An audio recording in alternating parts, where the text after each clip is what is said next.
नमस्कार प्रिय भक्तगण, आप सभी को देवगढ़ चैनल पर स्वागत है। अगर आप महादेव के भक्त हैं तो कमेंट में हर हर महादेव अवश्य लिखे। तो चलिए कथा को प्रारंभ करते हैं। श्रोताओं, एक समय शिव जी माता पार्वती के साथ हरिद्वार में घूम रहे थे।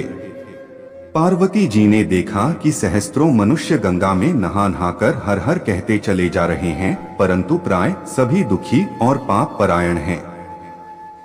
पार्वती जी ने बड़े आश्चर्य से शिव जी से पूछा कि हे देव, गंगा में इतनी बार स्नान करने पर भी इनके पाप और दुखों का नाश क्यों नहीं हुआ? क्या गंगा में सामर्थ्य नहीं रही? शिव जी ने कहा, प्रिय, गंगा में तो वही सामर्थ्य है, परंतु इन लोगों ने पापनाशिनी गंगा में स्नान ही नहीं किया है, तब इन्हें लाभ कैसे हो? पार्वती जी ने आश्चर्य से कहा कि स्नान कैसे नहीं किया? सभी तो नहा नहा कर आ रहे हैं, अभी तक इनके शरीर भी नहीं सूखे हैं। शिवजी ने कहा, ये केवल जल में डुबकी लगाकर आ रहे हैं। तुम्हें कल इसका रहस्य समझाऊंगा। दूसरे दिन बड़े जोर की बरसात होने लगी। गलियां कीचड़ से भर गईं। एक चौड़े रास्ते में एक गहरा गड्ढा था, चारों ओर लपटीला कीचड़ भर रहा था। शिवजी ने लीला से ही वृद्ध रूप धारण कर लिया और दीन विवश की तरह गड्ढे में जाकर ऐसे पड़ गए जैसे कोई मनुष्य चलता चलता गड्ढे में गिर पड़ा हो और निकलने की चेष्टा करने पर भी न निकल पा रहा हो।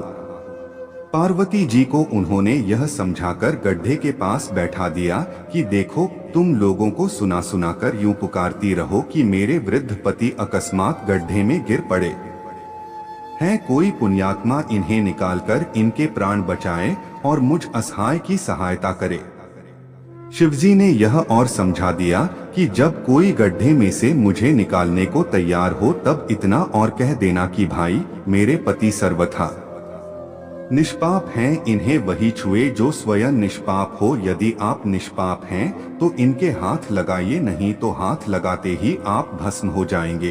पार्वती जी तथास्तु कहकर गड्ढे के किनारे बैठ गईं और आने जाने वालों सुना सुनाकर शिवजी की सिखाई हुई बात कहने लगी। गंगा में नहाकर लोगों के दल आ रहे हैं। सुंदर युवती को यूं बैठी देखकर कईयों के मन में पाप आया। कई लोग लज्जा से डरे तो कईयों को कुछ धर्म का भय हुआ, कई कानून से डरे। कुछ लोगों ने तो पार्वती जी को यह भी सुना दिया कि मरने दे बुढ़े को, क्यों उसके लिए रोती है। आगे और कुछ दयालु सच्चरित्र पुरुष थे। उन्होंने करुणावश हो युवती के पति को निकालना चाहा, परंतु पार्वती के वचन सुनकर वे भी रुक गए। उन्होंने सोचा कि हम गंगा में नहाकर आए हैं तो क्या हुआ, पापी तो हैं ही, कहीं होम करते हाथ न जल जाएं। बूढ़े को निकालने जाकर इस स्त्री के कथनानुसार हम स्वयं भस्म न हो जाएं। किसी का साहस नहीं हुआ। सैकड़ों आए, सैकड़ों ने पूछा और चले गए। संध्या हो चली। शिवजी ने कहा, पार्वती, देखा आया कोई गंगा में नहाने वाला।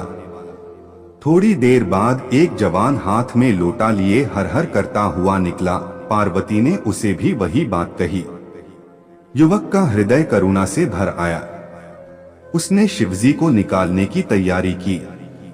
पार्वती ने रोक कर कहा कि भाई, यदि तुम सर्वथा निष्पाप नहीं होगे तो मेरे पति को छूते ही जल जाओगे।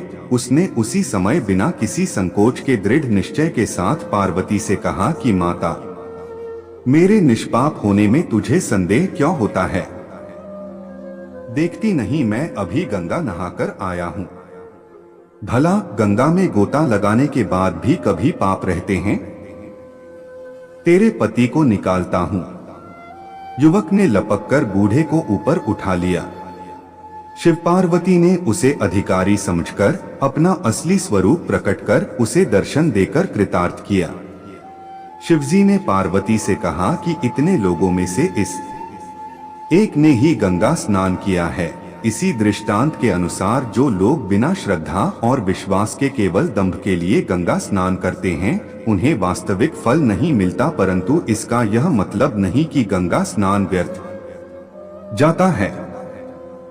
विश्वास के साथ किए गए गंगा स्नान का मिलता है वास्तविक फल।